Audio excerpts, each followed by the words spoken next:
कैसे हैं आप लोग? चलिए, पिछले लेक्चर में हम लोग संसद को पढ़ रहे थे और संसद की विभिन्न संसदीय प्रक्रियाओं को हम लोगों ने देखा। तो संसदीय प्रक्रिया में हम लोगों ने क्या क्या पढ़ा? हमने पढ़ा प्रश्नकाल, समितियां, और अब जो अगला टॉपिक है वो है प्रस्ताव। देखिए, संसदीय प्रक्रिया क्या करती है, आप लोगों को पहले ही बता दिया कि सरकार को जवाबदेह बनाने का, सरकार के उत्तरदायित्वों के निर्धारण के लिए इसका प्रयोग किया जाता है। सरकार को जवाबदेह बनाने के लिए क्यों? देखिए, होता क्या है कि जो बहुमत की सरकार होती है, बहुमत दल होता है, वो सरकार बनाती है, और जो अल्पमत में होता है वो क्या करता है? विपक्ष में बैठता है। अब ये विपक्ष का भी एक जो महत्वपूर्ण कार्य है वो क्या है? सरकार को नियंत्रित करना और जवाबदेही सुनिश्चित करना। जवाबदेही सुनिश्चित करना, इसके लिए क्या होता है? क्योंकि विपक्ष भी संसद में बैठता है और सरकार भी संसद में बैठती है, तो वहाँ सरकार से प्रश्न पूछे जाते हैं, प्रश्न पूछकर उनको जवाबदेह बनाया जाता है। समितियों के माध्यम से उनके उत्तरदायित्वों का निर्धारण किया जाता है, उनके कार्यों का मूल्यांकन होता है। और तीसरा महत्वपूर्ण होता है प्रस्ताव। तो प्रस्ताव क्या करेगा? प्रस्ताव बेसिकली यही करता है कि वो सरकार को नियंत्रित करने का कार्य करता है, ठीक है, नियंत्रित और जवाबदेह सुनिश्चित करने का कार्य करेगा। तो प्रस्ताव को समझने के लिए बहुत सामान्य सा एग्जाम्पल हम लोग अपने घर का देखते हैं। प्रस्ताव, अब क्या है प्रस्ताव? जैसे मान लीजिए कि आपके घर में एक मुखिया है, वो सरकार है, मान के चलिए, उन्हीं के कहने पर पूरा घर चलता है, ठीक है। लेकिन होता क्या है कि कोई समस्या आ जाती है, अविलंबनीय कोई बात आ जाती है, उस बात को तुरंत सारे काम घर के रोक के उस विषय पर कार्य करना अति आवश्यक हो जाता है। तो इसके लिए क्या है? एक प्रस्ताव रखा जाता है। कोई भी सदस्य घर का एक प्रपोजल रखेगा, एक प्रस्ताव रखेगा कि हमें ये कार्य करना है, ठीक है। तब क्या होता है कि जो घर का मुखिया होता है उसका ध्यान जाता है कि हाँ यार, करना तो है ये भी, क्योंकि ये भी अति आवश्यक चीज़ है। इसी तरीके से संसद में भी होता है कि सरकार का ध्यान आकर्षित करने के लिए, सरकार को क्या है, किसी विषय पर कार्य करने के लिए विपक्ष ये प्रस्ताव को लाता है, ठीक है। तो प्रस्ताव क्या है? सरकार को नियंत्रित व जवाबदेही सुनिश्चित करने का कार्य करता है, जवाबदेही सुनिश्चित करने का, ठीक। अब बात करते हैं प्रस्ताव में भी। तो प्रस्ताव में भी एक दो चीज़ें होती हैं कि कुछ प्रस्ताव होते हैं जिन पर केवल चर्चा होती है, सरकार का ध्यान खींचा जाता है, सरकार को कहा जाता है कि आप इन कार्यों को करिए। और कुछ प्रस्ताव में क्या होता है? मतदान भी होता है, चर्चा मतदान दोनों होता है। मतदान करके सरकार का ये चीज़ चेक किया जाता है कि क्या ये इनका बहुमत है कि नहीं है, कि फर्जी में ऐसे ही कर रहे हैं ये, ठीक है। तो इस तरीके से प्रस्ताव को हम देखेंगे तो क्या है? सरकार को नियंत्रित व जवाबदेही सुनिश्चित करने का कार्य करता है। इसमें चर्चा व मतदान दोनों होता है, ठीक है। तो अब बात करते हैं प्रस्ताव के प्रकार के बारे में। तो पहला जो प्रस्ताव आता है, आप लोग हमेशा न्यूज़ में भी सुनते होंगे, काम रोको प्रस्ताव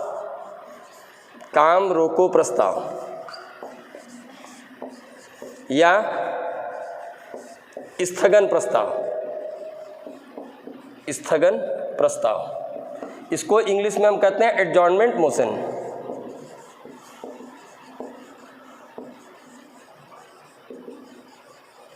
ये क्या होता है? अगर कोई ऐसा विषय आता है, कोई ऐसा विषय आ गया जो अति लोक महत्व का है, बहुत ज़रूरी है, उस पर चर्चा करना अति आवश्यक है। और चर्चा करने के लिए संसद का जितना भी कार्य है, संसद के सारे कार्यों को रोक दिया जाता है, संसद के सारे कार्यों को रोक दिया जाएगा। जैसे आप लोगों ने पढ़ा होगा कि जब प्रश्नकाल बता रहे थे कि संसद का एक टाइम होता है कि 11 बजे से शुरू होता है, 4:30 से 5:30 बजे तक लगभग चलता है। इसमें संसद में क्या है, विधेयकों पर चर्चा होती है या जिन जिन चीज़ों के लिए निर्धारित किया गया है, प्रश्न पूछे गए हैं, उसका उत्तर देना है, वो सारे काम रोक दिए जाएंगे। पहले उस विषय पर चर्चा होगी जो अति लोक महत्व का है। ठीक है, तो इसके लिए सबसे पहले क्या होता है कि अगर लोकसभा में लाया जाता है तो 50 सदस्यों का हस्ताक्षर होता है, 50 सदस्यों का हस्ताक्षर होगा, चाहे वो विपक्ष के हों, जनरली विपक्ष के ही लोग लाते हैं। ठीक है, अगर राज्यसभा में लाया जा रहा है तो 25 सदस्यों का, ये दोनों सदनों में से किसी सदन में लाया जा सकता है। ठीक है, अब ये लाया जाएगा तो किसको दिया जाएगा, लोकसभा के स्पीकर को, सुबह ही दे दिया जाएगा 10 बजे स्पीकर को, या राज्यसभा के सभापति को।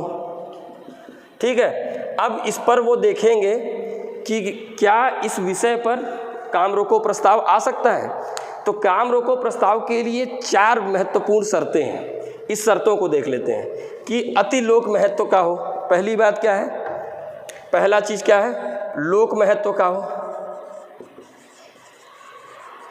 दूसरा क्या है कि मामला तथ्यात्मक हो, मामला तथ्यात्मक हो। तीसरा क्या है, मामला निश्चित हो। ठीक है, मामला निश्चित हो, लोक महत्व का हो। और उसके बाद क्या देखेंगे हम इसमें, अविलंबनीय हो, अविलंबनीय हो, यानी इस विषय पर कार्यवाही होनी चाहिए, इसमें विलंब अगर करते हैं तो बहुत बड़ा नुकसान हो सकता है आम जनता का। तो ये 4 शर्तें अगर कोई भी प्रस्ताव में प्रूफ हो जाती है, शर्तों को पूरा करता है, तब यह काम रोको प्रस्ताव आता है और समस्त कार्यवाहियों को रोक दिया जाता है। तो अब हम लोग एग्जाम्पल से समझेंगे कि कैसे होता है। अब आप सीधी सी बात समझिए कि मान लीजिए कि कोविड का दौर चल रहा है वर्तमान में।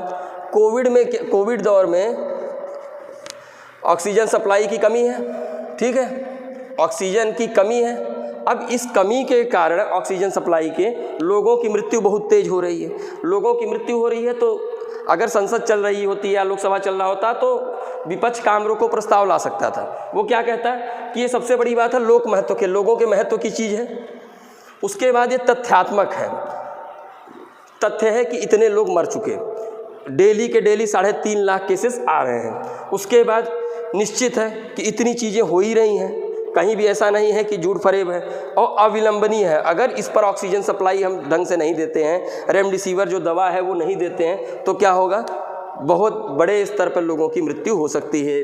ठीक है, इस संदर्भ में इस प्रस्ताव को लाया जा सकता है। अब सरकार, और तब लाया जा सकता है अगर सरकार इस पर कार्य नहीं कर रही है, या क्या कार्य कर भी रही है तो विपक्ष या संसद उससे सेटिस्फाई नहीं है कि जो सरकार जो इस विषय पर कार्य की है उससे ये चीज़ें ख़त्म नहीं हो रही हैं।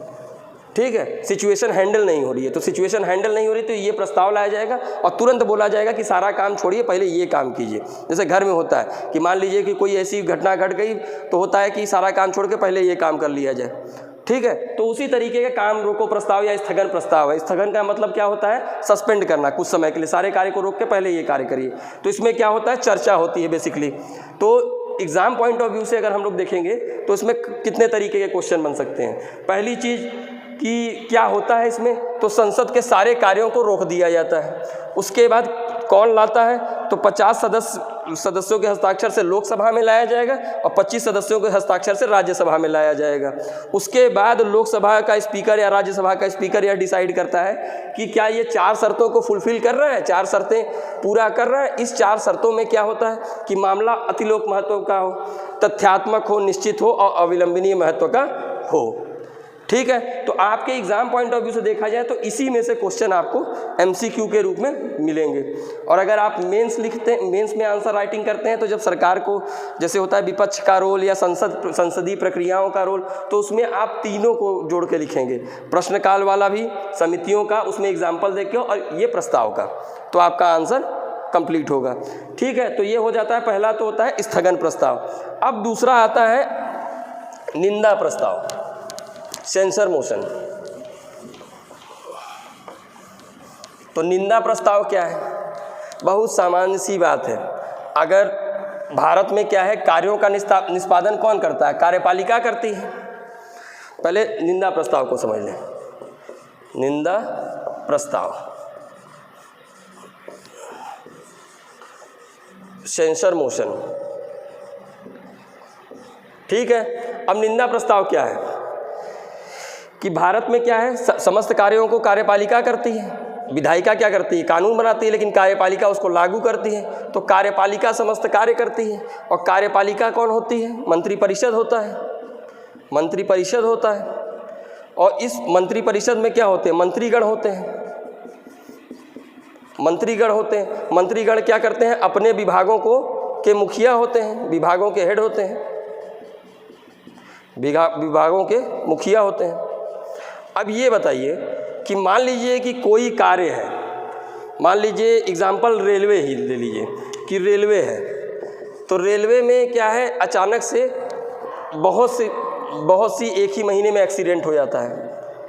एक्सीडेंट हुआ, काफ़ी लोग हताहत हुए, लोग इंजर्ड हुए, ठीक है। तो अब ऐसी परिस्थिति में क्या होता है, यानी रेलवे अपना कार्य ठीक से नहीं कर रही है। तो रेलवे जब ठीक से नहीं कार्य कर रही है तो रेलवे मिनिस्टर के ऊपर यह प्रस्ताव लाया जाएगा, रेलवे मिनिस्टर के ऊपर। यानी क्या होता है निंदा प्रस्ताव में कि यह किसी विशेष मंत्री के खिलाफ लाया जाता है अगर वह अपने कार्यों का निष्पादन सही से नहीं कर रहे हैं, मंत्री के खिलाफ। भाई संसद को भी तो ये पावर हो, आपको सरकार चलाने के लिए दे दिया, आप मंत्री बन के बैठे हैं, लेकिन आप अपने मंत्रालय का काम ही ढंग से नहीं कर पा रहे हैं। जैसे कि रेलवे में क्या हुआ कि काफ़ी सारे एक्सीडेंट हो गए, लेकिन क्या हुआ कि उसके खिलाफ फिर विपक्ष लाएगा ये मोशन, और इसमें क्या होगा, उसकी आलोचना होगी, किसी विशेष मंत्री की आलोचना के लिए लाया जाएगा, ठीक है। आलोचना के बाद क्या होगा, सरकार या तो मंत्री बदलेगी, लेकिन या तो आश्वासन देगी कि नहीं भाई हम करेंगे इस चीज़ों पर हम और अच्छा कार्य करेंगे, रेलवे में ये सुधार करेंगे। इस तरीके की बातों को किया जाता है। यानी क्या होता है कि मंत्रियों को जवाबदेह बना दिया जाता है। और इसको भी लाने के लिए क्या होता है, लोकसभा में 50 सदस्य और राज्यसभा में 25 सदस्य, ठीक है। तो ये इस तरीके से निंदा प्रस्ताव किसी मंत्री विशेष के ऊपर लाया जाएगा, ठीक है।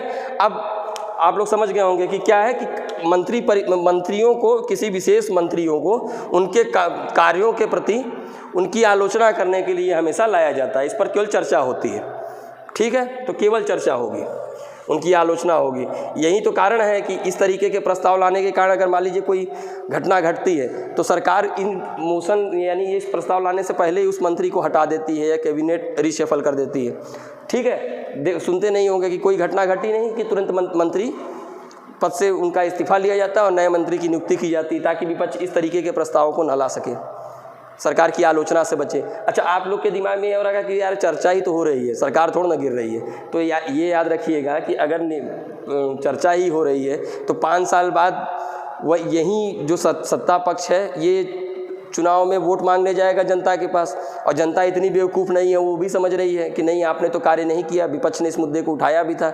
इसीलिए ये सारी व्यवस्थाओं को किया गया है। अब आते हैं अगले पॉइंट की तरफ, वो होता है ध्यान आकर्षण प्रस्ताव, कॉलिंग अटेंशन मोशन।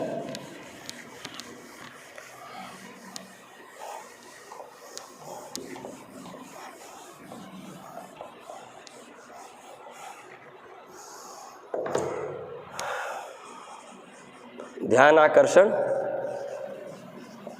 प्रस्ताव,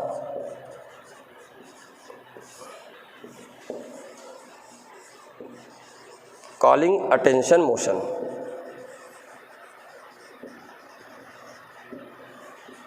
ये क्या होता है? अब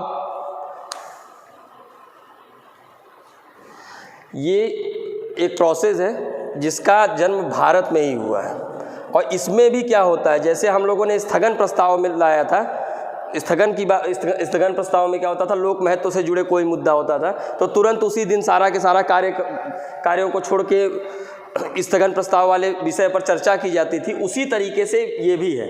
इसमें क्या होता है कि लोक महत्व से जुड़ा कोई मामला आता है, लोक महत्व से जुड़े मामले को लाया जाता है और सरकार का ध्यान खींचा जाता है। ठीक है, मान लीजिए कोई घटना घट गई तो उसमें भी ध्यान आकर्षण प्रस्ताव लाया जाता है। लेकिन यहाँ पर ऐसा नहीं है कि 50 और 50 लोकसभा के सदस्यों का और 25 राज्यसभा के सदस्यों की हस्ताक्षर की कोई आवश्यकता नहीं होती। इसको डायरेक्टली लाया जा सकता है, लोकसभा अध्यक्ष से बोला जाएगा और उस विषय पर थोड़ी चर्चा होती है कि भाई आप लोगों को इन चीज़ों पे ध्यान देना है। मान लीजिए कि कोविड के दौर में क्या है, वेंटिलेटर को लेके कि सरकार के ध्यान आकर्षण प्रस्ताव कि भाई आपने सब काम कर लिया, ऑक्सीजन सिलेंडर की सबकी व्यवस्था कर रहे हैं, लेकिन वेंटिलेटर की आप व्यवस्था नहीं कर रहे हैं। ठीक है, तो इस तरीके से ये ध्यान आकर्षण प्रस्ताव लाया जाएगा। अब आते हैं चौथा, वो होता है विशेषाधिकार प्रस्ताव।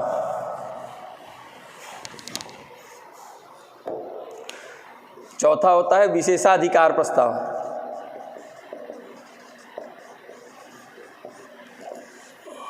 ये क्या होता है? देखिए, संसद सदस्यों को, एमपीज़ को कुछ प्रिविलेज मिलते रहते हैं। जैसे संसद के सत्र के 40 दिन पहले और बाद में किसी सिविल मामले में उनको नहीं बुलाया जा सकता, या इस तरीके के जो प्रिविलेज उनको विशेषाधिकार प्राप्त हुए, अगर किसी सदस्य का विशेषाधिकार का हनन होता है, उस पर कार्रवाई नहीं होती, तब यह प्रस्ताव लाया जाता है। यानी संसद सदस्यों के विशेषाधिकार मामलों पर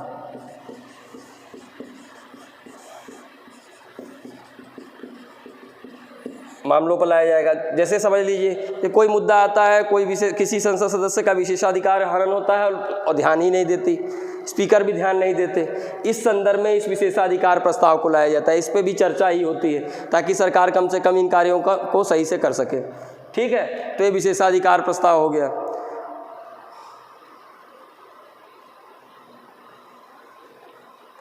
और एक और भी चीज़ होती है इसमें,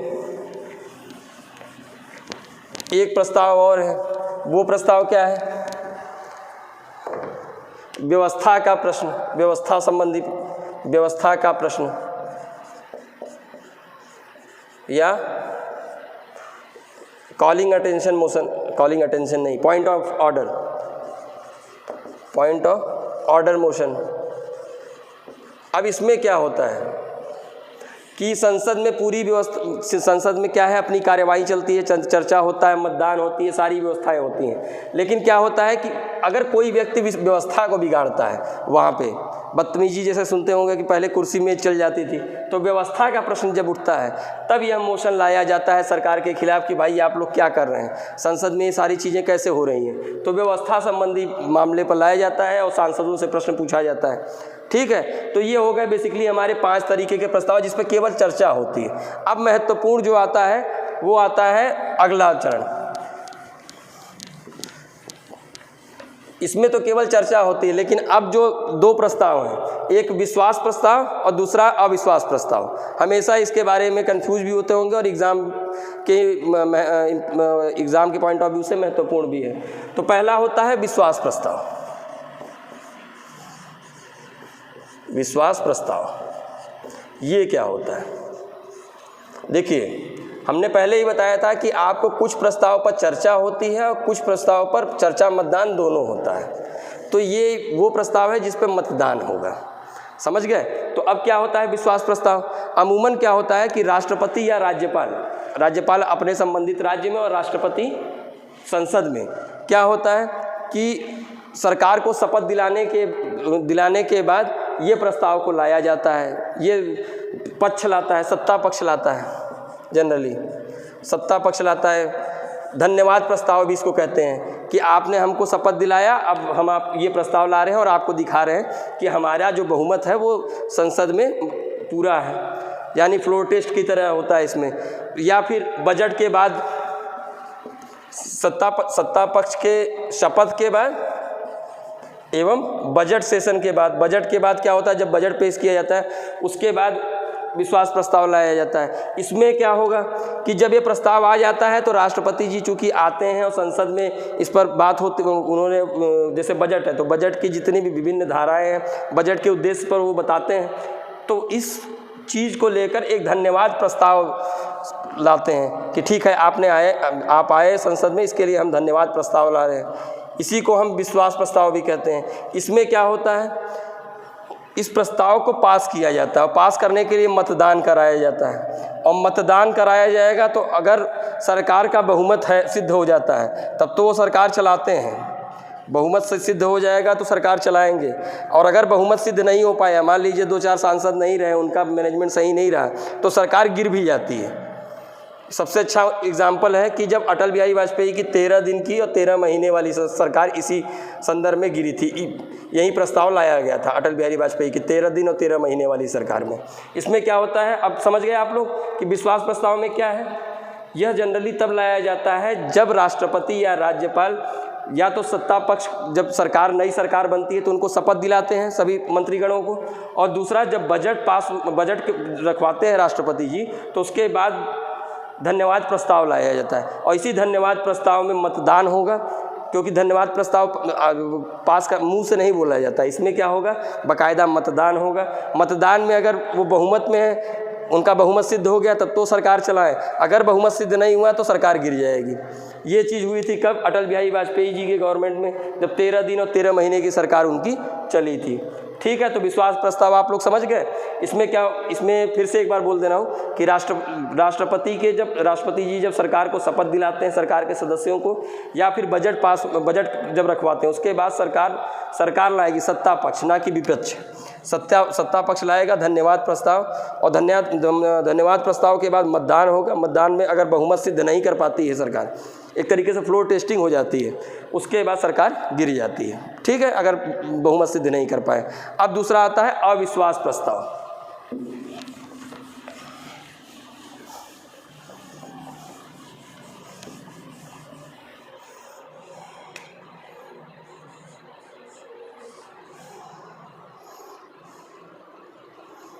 अब दूसरा क्या है, अविश्वास प्रस्ताव।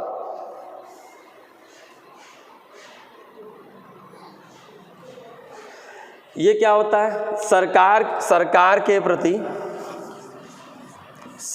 प्रति अविश्वास के बाद लाया जाता है। अविश्वास के बाद लाया जाता है। इसमें क्या होता है, ये केवल लोकसभा में लाया जाएगा। पहले एक चीज़ समझ लीजिए कि अविश्वास कैसे। अब मान लीजिए कि कोई सरकार है और सरकार के खिलाफ विपक्ष एकदम हर तरीके से उनके हर कार्यों से असंतुष्ट है। जो भी सरकार कार्य कर रही है उससे असंतुष्ट है, तब विपक्ष यह प्रस्ताव लाएगा। जैसे सरकार के हर कार्यों से असंतुष्ट होने पर यह प्रस्ताव लाया जाता है कि वो बोलती है कि हमें आपके किसी भी कार्यों पे विश्वास नहीं है, अविश्वास है। अब इसमें क्या होगा, यह चूँकि सरकार जनता का सदन है लोकसभा, तो अतः यह केवल लोकसभा में लाया जाएगा, केवल लोकसभा में, और 50 सदस्यों के हस्ताक्षर के साथ। जब यह प्रस्ताव लाया जाएगा तब क्या होगा कि उस पर उनके बारे में आलोचना करेगी विपक्ष आलोचना करने के बाद फिर मतदान होगा। और मतदान में अगर सरकार अपना बहुमत सिद्ध नहीं कर पाती है तो सरकार गिर जाती है। यानी क्या होता है कि सरकार के सभी कार्यों के प्रति अविश्वास अगर विपक्ष को होता है तब यह अविश्वास प्रस्ताव लाती है। इस अविश्वास प्रस्ताव के लिए 50 सदस्यों का हस्ताक्षर करा के सिर्फ लोकसभा में रखा जाएगा, जहां लोकसभा स्पीकर को ये देंगे। तो स्पीकर को देने के पश्चात क्या होगा कि सरकार के विभिन्न पहलुओं पर ये सरकार की आलोचना करेंगे। आलोचना कराने के बाद क्या होगा, मतदान कराया जाएगा।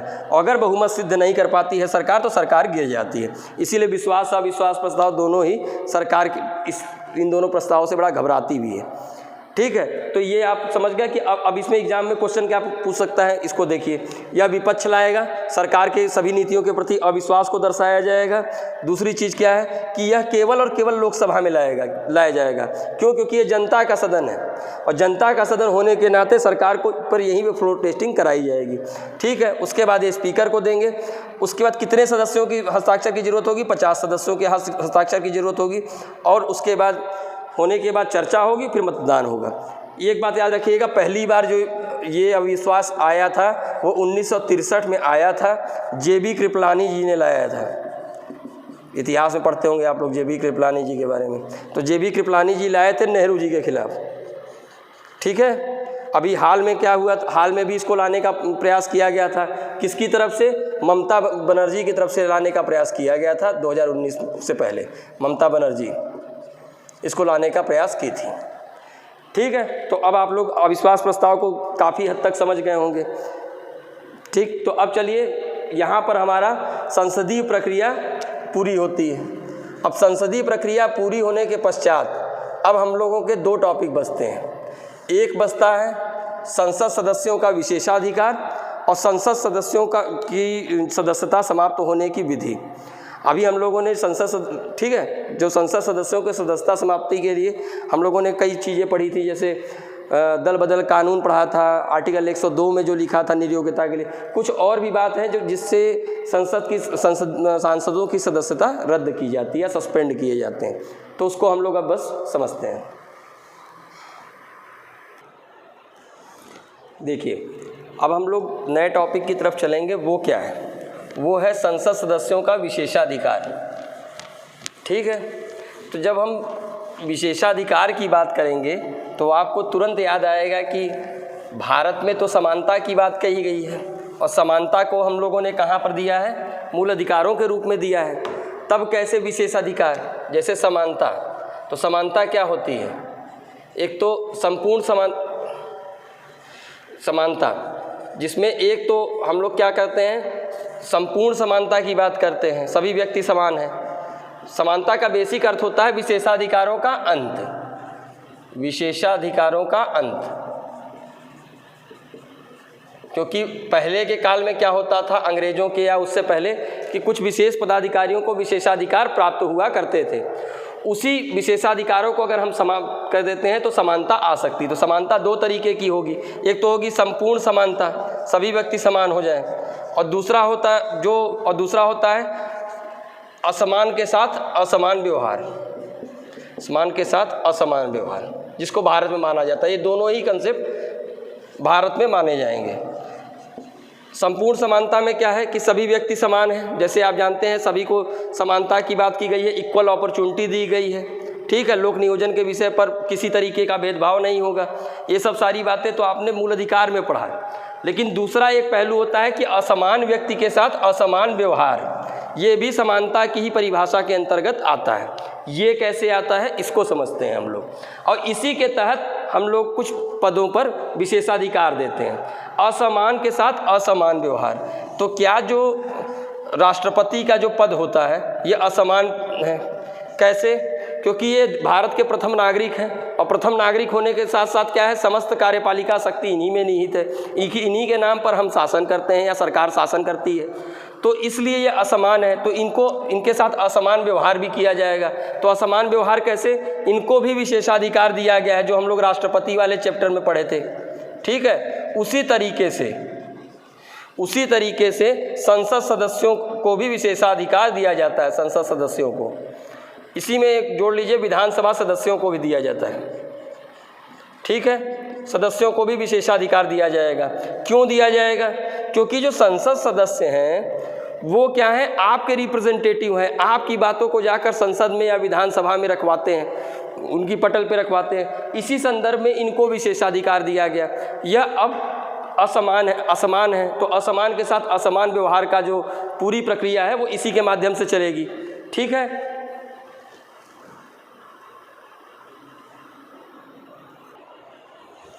ठीक है, तो चूंकि यह क्या है, विशेष कार्य करते हैं, हमारे आपके प्रतिनिधि के रूप में कार्य करते हैं, अतः इनको क्या है, विशेषाधिकार दिया गया है। इसी विशेषाधिकार को अब थोड़ा समझ लेते हैं, और ये इंपॉर्टेंट भी है एग्जाम के पॉइंट ऑफ व्यू से, तो इसको थोड़ा सा देख लिया जाए।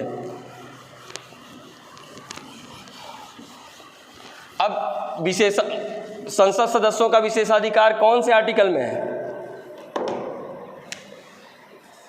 संसद सदस्यों का विशेषाधिकार, सदस्यों का विशेषाधिकार, प्रिविलेज 105 में दिया गया है। इसे आर्टिकल 105 में इसका वर्णन किया गया है।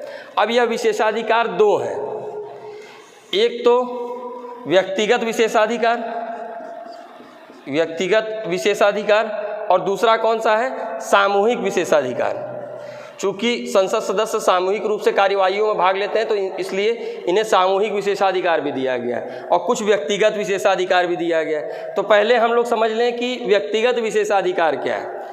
भाई हमारे आपके रिप्रेजेंटेटिव हैं, कुछ तो उनको विशेषाधिकार दिया जाएगा चूँकि वो कार्यों का संपादन कर रहे हैं, हमारी आपकी बात जनता तक पहुँचा रहे हैं, लोकतंत्र के सबसे महत्वपूर्ण अंग के रूप में यह है। ठीक है, तो आइए व्यक्तिगत विशेषाधिकार के बारे में थोड़ा सा समझते हैं। अब देखिए, व्यक्तिगत विशेषाधिकार में सबसे पहले जो चीज़ आती है वो क्या आती है? वो आएगी आपकी कि चूँकि सदन की सत्र चलता है संसद का, मान लीजिए सत्र चला, सत्र मान लीजिए 60 दिन का है। ठीक है, तो इस सत्र के 40 दिन पहले और 40 दिन बाद, 40 दिन पहले और 40 दिन बाद तक इनकी सिविल मामलों में गिरफ्तारी नहीं हो सकती। 40 दिन पहले और 40 दिन बाद तक सिविल मामलों में गिरफ्तारी नहीं होगी।